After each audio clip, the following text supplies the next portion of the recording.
some unbelievable lyrics to that one. Oh, my George. Why do I always know the bad stuff and none of the good stuff? If any of you want the total, complete lyrics...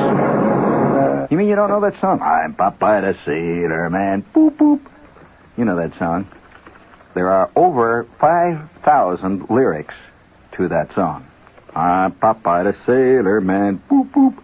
And I know at least 6,000 of them, and a good 3,500 of them are not to be published. I mean, you know, until we finally get rid of our total Victorian prudery. I mean, Popeye did more than, mess around with spinach and stuff. And I will send these lyrics to you, by the way, if you are over 21 and can prove that you're a bona fide student of folklore and that your motives are totally serious. Just send your name and address to Hot Dog in care of this station. We'll take care of it. All right, now, all set in there? All right. Hey, listen, it's getting to be that time. Everybody's starting to sweat inwardly. You know, your soul starts to sweat because of, it's summertime. And I just wonder what the relationship of summer is on, let's put it this way, the passion quotient that is involved in each man's, deep inner resources. In short, a lot more happens in the warm weather than happens at any other time of the year. Would you agree with that? Absolutely. In fact, actuarial tables will tell you the same thing. A lot more happens. And I'm driving along through Jersey here the other day, see? I mean, absolutely innocent, not realizing that, of course, when you're driving through Jersey, it is best to, if you can, to keep around you the innocence of a Candide. Because, Jersey is the place where Candide could make it big. I'm telling you, all the way, And so I'm driving through Jersey, I'm being Candide, the essence of innocence. There's another side to me, of course, too, that's very akin to Billy Budd. That's the other side, too. And then there's the other side that's akin to John Dillinger. And then, it's terrible. I mean, wouldn't it be nice if you were unsullied, friend? Wouldn't it be great if you, were a pure person? I mean, pure. I mean, like some of the really, truly beautiful people. I mean, let's face it, Joan Baez is a pure person. Pure, absolutely pure. Has none of the human failings that, all of the rest of us have got. Like sneakiness, talking out of the side of the mouth, once in a while spitting on the fern plants and all that stuff. Oh, no. It would be great to be unsullied. But nevertheless, I pull my mantle of candidism. I wear it like a kind of a furry sweater. See, I pull it down and I'm driving through this town in Jersey. And all of a sudden I see this sign. I mean, amid all the other signs, the signs that say, all kinds of signs over there, ranging all the way from beer signs to so on. Because, a lot of people don't like signs. As a matter of fact, I do. I think the signboard is my true medium. I could work in that medium. And I like it. I'm excited by signs. In fact, I look for signs. In fact, I find the countryside in places like Wyoming offensive. No signs. I mean, what the hell? A tree is a tree. But only man can make a sign. And so, hey, that was pretty good. So I'm driving along there, see, through Jersey, and all of a sudden I see this sign, and it says, Widget Corporation, Company Picnic, that way. And it was an arrow. And it was all I could do to control myself. To turn left, follow the arrows, and go to the Widget Company's International Picnic, or Picnic, as it's pronounced in Jersey. It was all I could do. Because you are looking at a retired Company Picnic freeloader.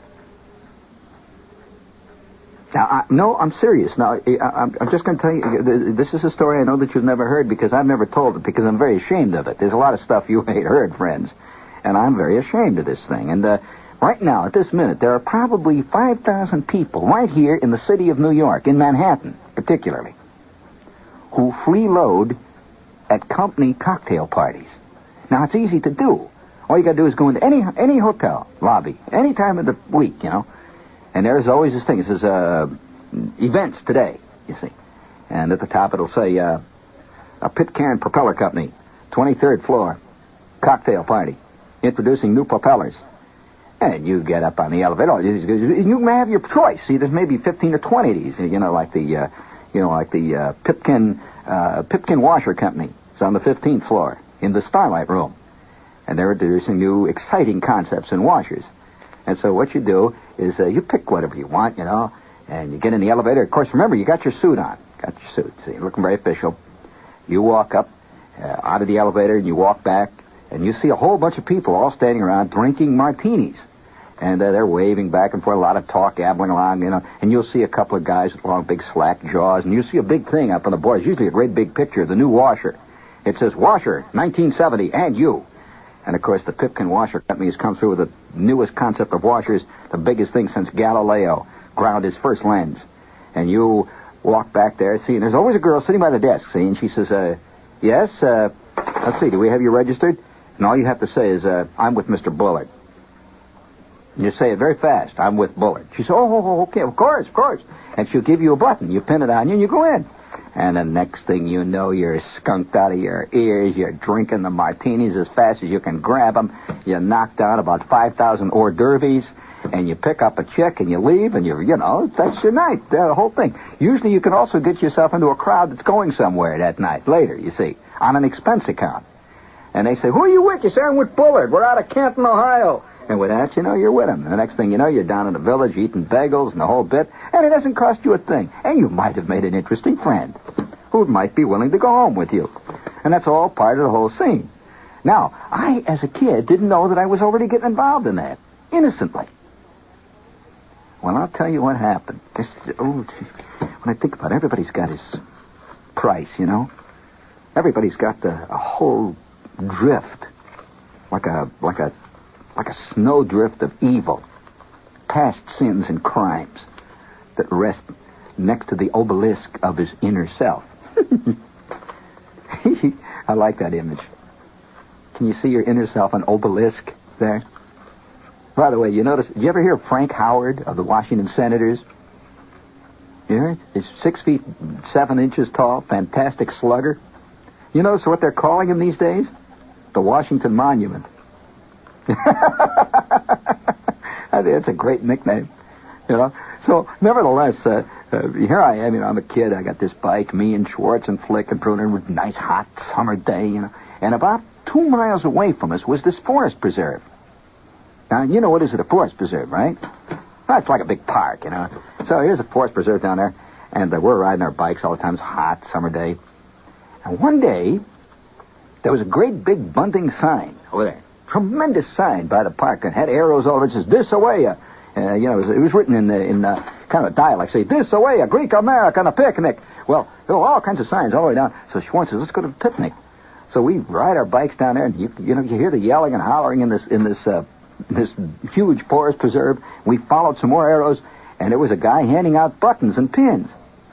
So we arrive up in front of it, with our bicycles. And he says, the kid, he says, already here. Come on in. And you can hear the band, the pistons. You can hear them knocking them out, yeah. Boom, and the Greeks are running around and hollering and yelling, eating the husapiko. Oh, and they're dancing and yelling. Schwartz and Flick and I fitted right into that scene. I'll tell you, the band was playing. The chicks were yelling and hollering. There were guys crawling in and out of the weeds, drinking that Greek wine that tastes like turpentine, ouzo and all that jazz. And they're handing out all the free mousakis and the junk. And we were eating ourselves silly, running around with those Greek chicks, the whole bit, and yelling. We became more Greek than any Greek at the picnic. All you have to do is snap your fingers, once in a while, and holler, whoopa, whoopa, whoopa, oh, oh, whoopa, whoopa, oh, oh, oh, whoopa, whoopa. Well, okay, thank you. That's enough Greeks for tonight. Well, it was exciting. And we spent, we must have gone down there about 2 o'clock in the afternoon, and we didn't get out of there till maybe 8, 9 o'clock at night. I mean, those picnics go on and on and on, and boy, what a fantastic time. Well, it's very hard to tell your mother or people at home where you've been, when you've been hijacking, you've been a stowaway in a Greek-American picnic. So, it's just a great afternoon. And, that was the first time I ever actually tasted Greek food. And they make these things, they roll things up in grape leaves. And you've had that, haven't you? The grape leaves, those little hors d'oeuvres. Well, Jimmy only eats Italian food. You better ask your friends in there what this is. It's very good stuff, see? and so I must have eaten 7 pounds of those things. I mean, wrapped up in grape leaves with all kinds of little rice and little pieces of, they're terrific, see? So I ate a whole bunch of that stuff, and then they had this feta. They kept saying, feta, feta, feta. Well, this is this goat cheese. Well, when you're a kid and you eat about 6 pounds of goat cheese, you eat about 1,900 of these things wrapped in the grape leaves, you eat a lot of that stuff, that moussaki, and then you drink about 4 or maybe 5 gallons of yoo-hoo to wash it down, you've got some excitement going. A few hours later, it's like a giant compost heap down inside. Well, I get home, see, and of course, I'm living in a family. My mother, a strictly meatloaf and red cabbage family. Our idea of a real foreign dish was to buy a can of sauerkraut. That was foreign food, see, and so we're a strictly meatloaf type. Mashed potatoes, meatloaf, once in a while, a little red cabbage, and a really racy dessert around our house would be when my mother would put canned peaches in strawberry Jell-O. Yeah, well, that's what I say, too. I mean, are there any Jell-O fans listening tonight? I do not wish to offend you. I'm sure there must be a Jell-O fan somewhere. But nevertheless, no. Each man to his own hang-up. I'm sorry. I'm sorry. Some people like stuffed radishes. I've met them. Sorry, Jim. Stuffed radishes stuffed with liver pate. Ugh. It's awful, but I've seen them. Who am I? Each man must go his own way in this life. Some people go for hashish, other people for yoo-hoo, and then there are those who like Jell-O. I say be tolerant. Well, anyway, I come reeling home about 9 o'clock at night full of Greek food. This is WOR New York, friends. In case you want to know who is giving you all this great, wonderful cooking advice here tonight, I come reeling home. And I'm all excited. See, I've had a wild day. See, the first time I ever knew anything about Greeks. It's just wild. And, of course, a whole new world was beginning to open up. Well, that isn't all that opened. I came home, and I'm home about 20 minutes, when all of a sudden the yoo-hoo started to interact with the feta, which was interacting with the grape leaves. And about 10 minutes later, I felt it coming up. Well, my mother, I told my mother that I'd had lunch over at Flick's house. I didn't tell her I'd been, cheating in the picnic. And, man, I want to tell you, for about half an hour. Oh, is there any worse feeling, friends, than total nausea? I don't think there's any worse feeling. I'm serious. Total. I'm talking about the crawling, sweating, cold flashes. Any minute now I'm going to die of nausea. That's one of the worst things. You know that certain brainwashing techniques utilize that technique? Did you know that? Oh yeah, they take a guy in. Oh yeah, absolutely. They first started using the Korean War. They take a guy, they want to bust him. See, so here he is, a POW or something, and they want to find out where the 427th Infantry Regiment is. See, and the guy says, well, he doesn't want to tell him. He doesn't want to tell him that they're back at the PX. Sitting around there eating Milky Way bars. So they say, come on, tell us. And he says, no. Oh, you tell. You Yankee, you tell. You imperialist, capitalist dog, you tell. Well, of course, he doesn't tell. Well, the next thing you know, they stick a Mickey in his potato soup. And he knocks down the potato soup, and for 3 days after that, he is so sick, man, he wants to die. And then you are vulnerable. Vulnerable. After the third day of that, they ain't nothing. You don't care what happens to the 427th Infantry Mess Kit Repair Battalion. You don't care. I mean, just take that stuff out of my potato soup. Take it away. And you know how they do it? They make you nauseous, see? And I'm telling you an actual fact. They make you very nauseous by, putting some chemical in your food. And then when you're really sick, oh, man, you're so sick, then they bring to you great big cuts of, great big chunk of mutton. See, something that would make you sick anyway, see. But they bring you the great big chunk of mutton that's dripping gravy, see. They say, here, you'll want food. Here, Red Cross say you'll get food. And they hand food, and off it goes again. Then they say, oh, you don't like food. Red Cross say you eat food. And then they cut a chunk off and they stick it in your trap. Oh, believe me. I'm just telling you how this stuff really works, this brainwashing. So I am just sick in the dawn. It took me a long time to reconcile Greek food again with life. Well, 1 week goes by.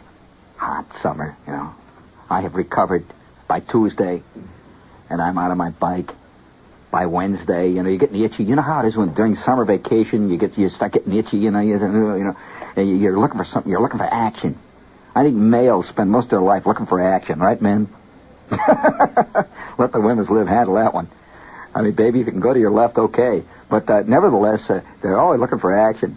And so, it's about Wednesday. We're starting to get real sweaty looking for action. Thursday, Flick shows up on his bike. He says, hey, did you see the signs down at the Forest Preserve? So what signs? He says, well, yeah, signs down at the Forest Preserve. So, oh, no kidding. So we ride like mad. On Friday morning, we ride like mad down the Forest Preserve to see what this week's attraction is. Great big sign. American Legion. Picnic. Saturday morning. It says American Legion post number 422, the Edward W. Gumpox post. Well, okay.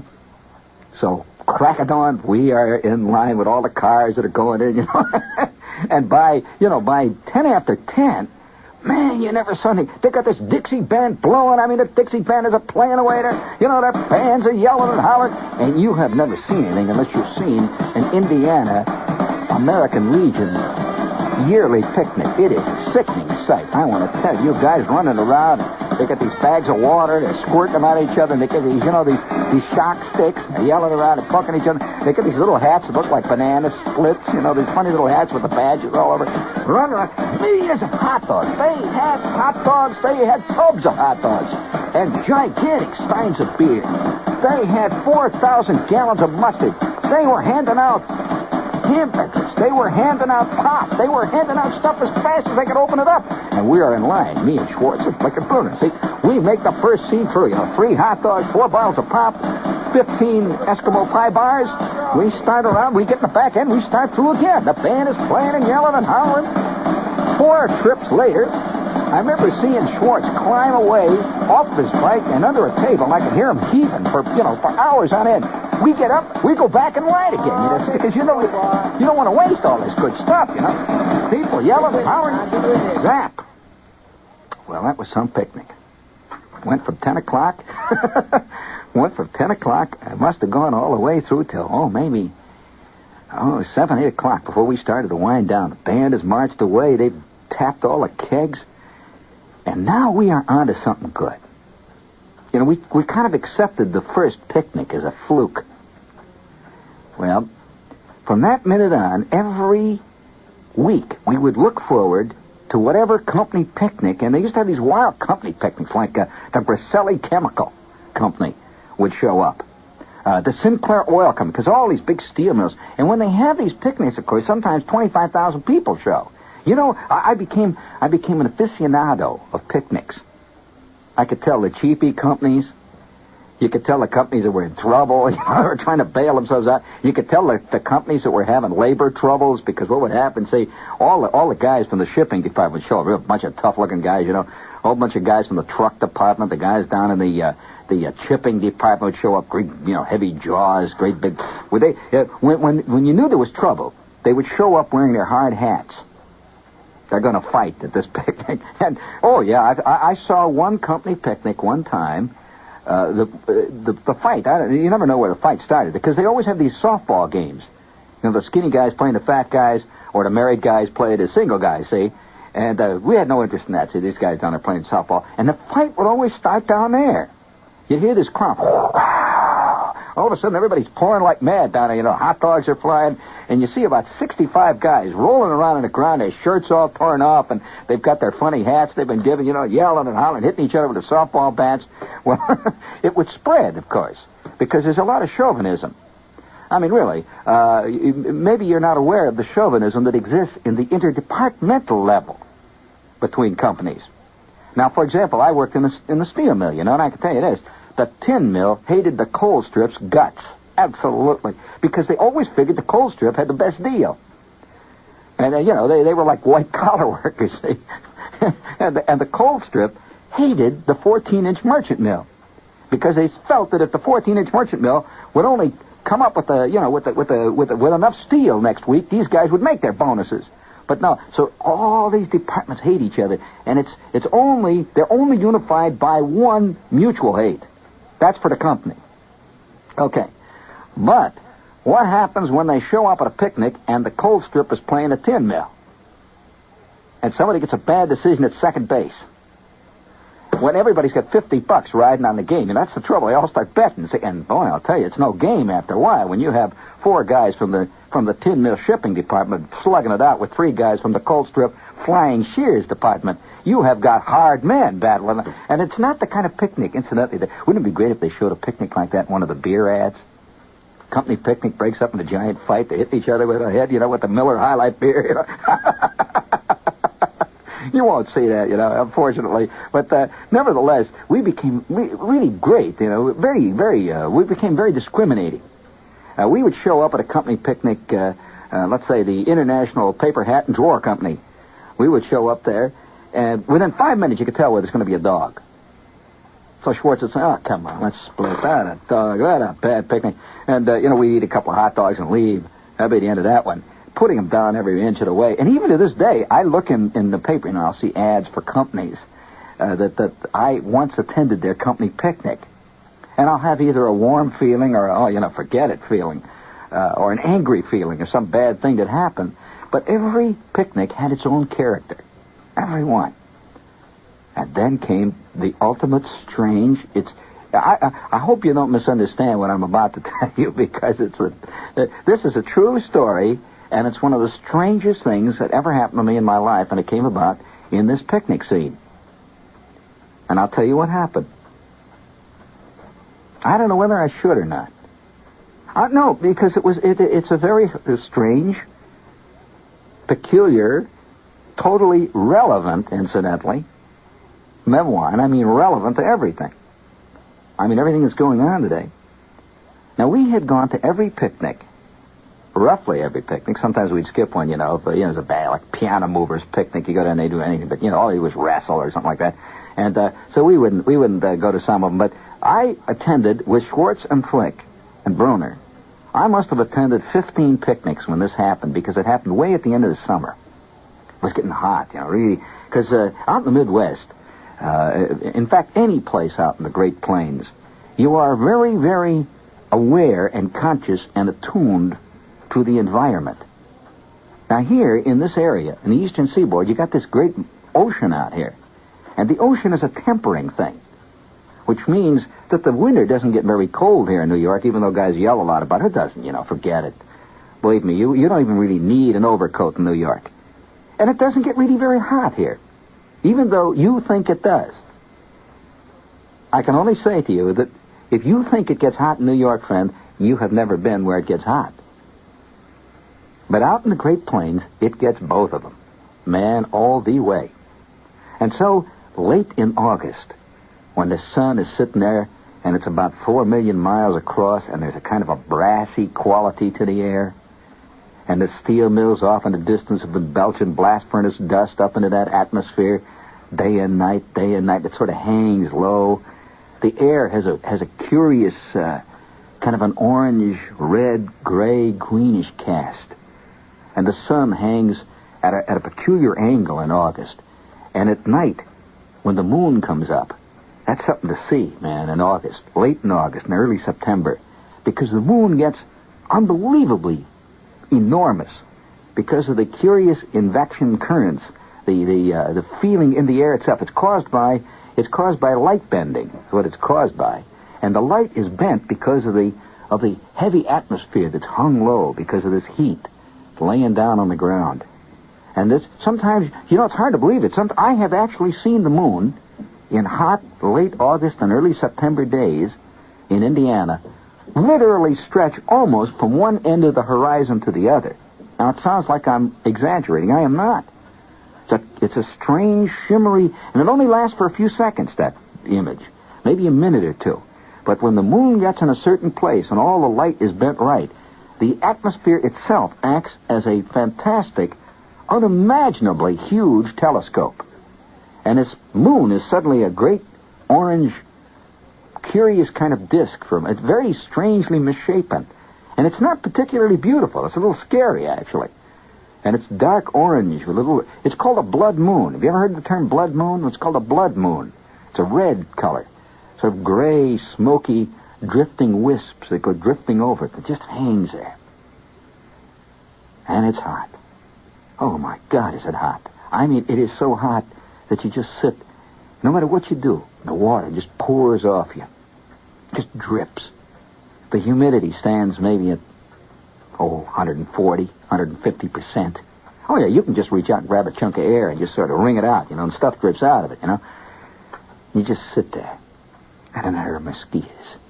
The mosquitoes start moving out of the big swamps, out of the shores of the lake. We're talking about Lake Michigan here. They start moving out of the reeds, roughly the end of July, and they become epidemic around the middle of August. And you see these great black swarms. It looks like drifting puffs of dust and smoke. You can actually see them outlined against the moon, great drifting clouds of mosquitoes. And you can hear them. You can hear a long, low, distant hum all the time. It's mosquitoes. And bats. Yeah, the bats come out. And you can see these bats around 8, 9 o'clock flitting around the streetlights. You just see little black... Off he goes. He is eaten right off the top of the hog because they love it when the mosquitoes are out. And by the way, that's one of man's very few total defenses against the mosquito, are the bats. So if you don't like bats, man, many states they're protected because a bat will just fly through a swarm of mosquitoes, man, with his mouth wide open, sucking. And he'll just suck them in, and he'll eat millions of them in a day. So you see the bats, you see the drifting mosquitoes, you see the moon hanging low. It's hot. Once in a while a car goes by, and you can smell the heat from the car itself, the paint and the bad upholstery. It just lays there. Well, it was on a Saturday, just like that. Temperature, maybe 95, and I'm not exaggerating, 95 to 100. Humidity, exactly the same. Mosquitoes moving out. Big moon just about to come up. Schwartz comes driving by on his bike. Says, me and Flick and Bruner are going to a picnic. I says, a picnic? What do you mean a picnic?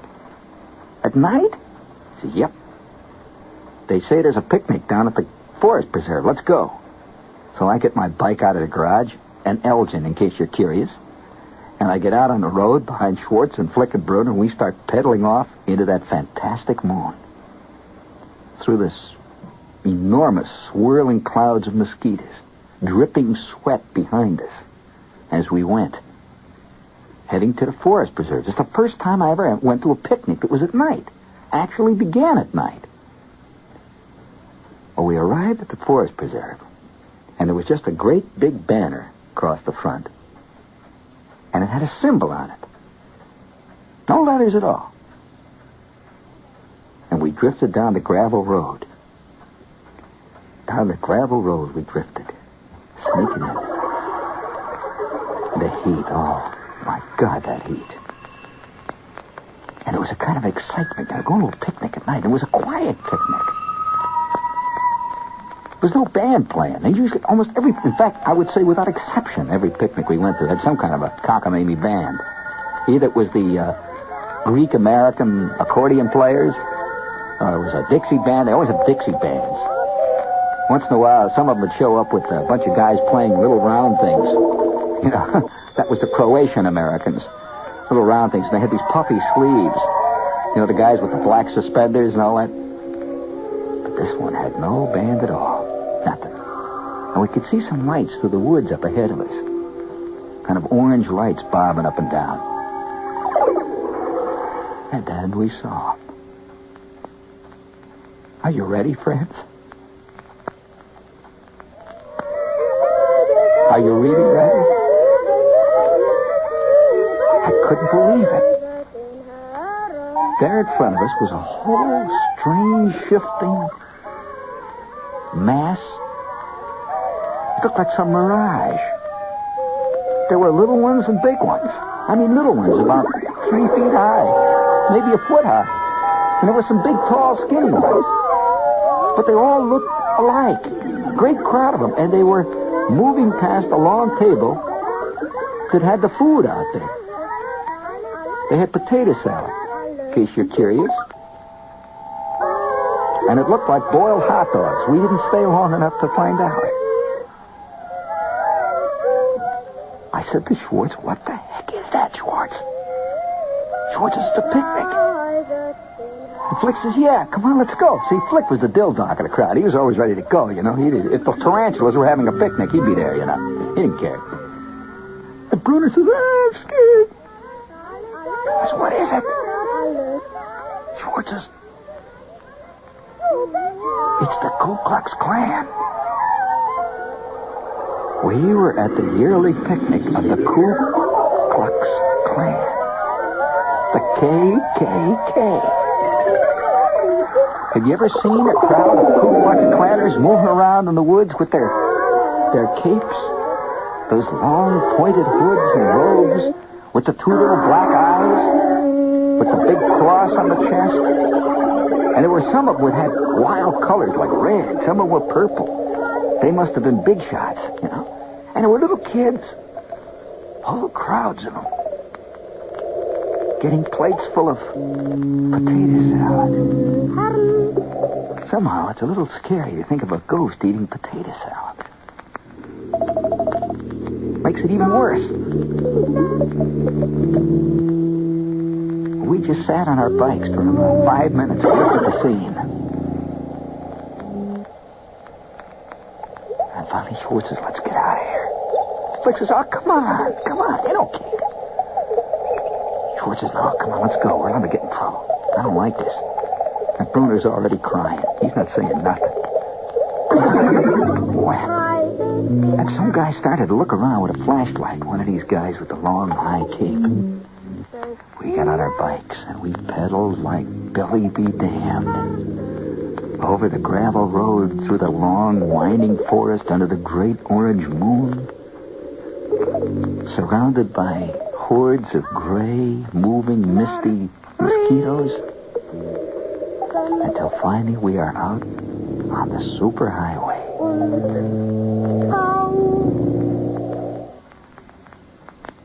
Out on the superhighway. Now, what can I tell you?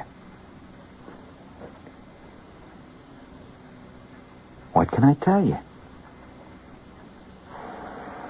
Not very much. Except to say that that is one picnic that I did not forget soon. I remember it vividly. I remember those white, curious, they look gray in the dark light of the moon. Those curious white, gray shrouds. It looked like almost like a fantastic conclave of evil spirits, which is, I guess, what they wanted to look like. Oh, and one thing. The light. How they lit the scene. They had a huge cross that was burning. Actually, a burning cross. Have you ever seen a burning cross? You haven't? You've heard of it. Listen, hearing of it ain't the same as seeing it. That's like hearing about King Kong. It ain't the same. And so we're riding back on our bikes in absolute silence. Somehow that whole picnic scene had changed.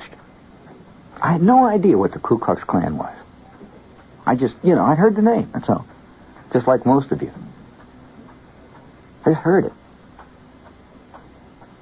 And I came home about 10 o'clock. Went up the steps. Into the kitchen. There's my mother. My old lady, see. She is leaning over the sink in her Chinese red chenille bathrobe. The rump sprung hanging there with the petrified egg on the lapel. Her hair's up in curlers. And I felt very strange about this thing. It was really a scary experience.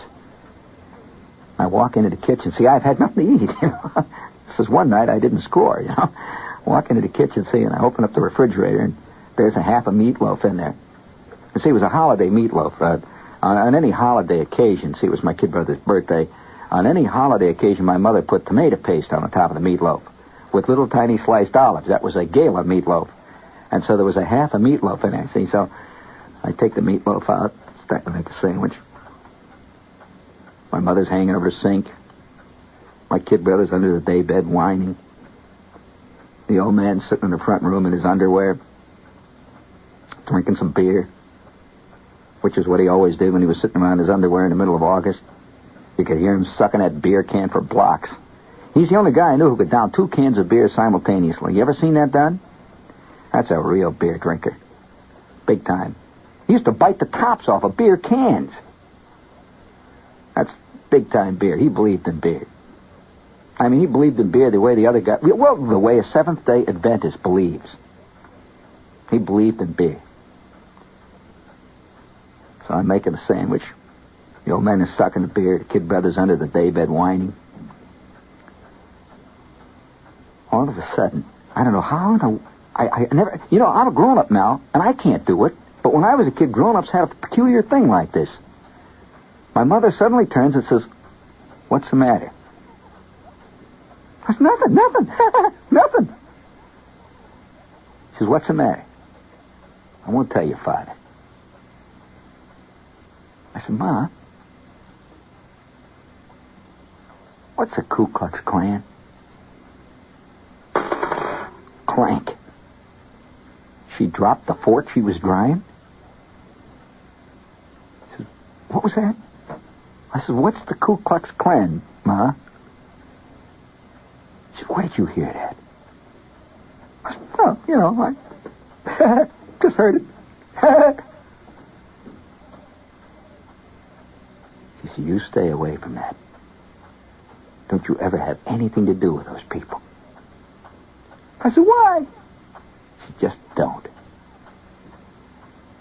And I have never had reason to doubt her. We've never mentioned it since. You know, to this day, she doesn't know that I sat in on a Ku Klux Klan picnic. And speaking of the mysterious, get your dough in the mail now if you want to ward off evil spirits. $2, check or money order, to Year 1, 460 West 34th Street, New York, New York, of course, for that unbelievably groovy Year 1 poster. It will ward off the evil spirits in your life. And they'll send the dough back instantly if you are not sculled out all the way.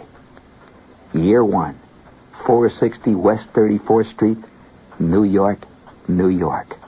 Year 1. I don't think I've ever told that story to anybody. In fact, I don't even tell it to myself. Oh, there are some rocks down in that fetid garden of our soul that we do not wish to turn over, for fear of the evil grubs that we will find underneath.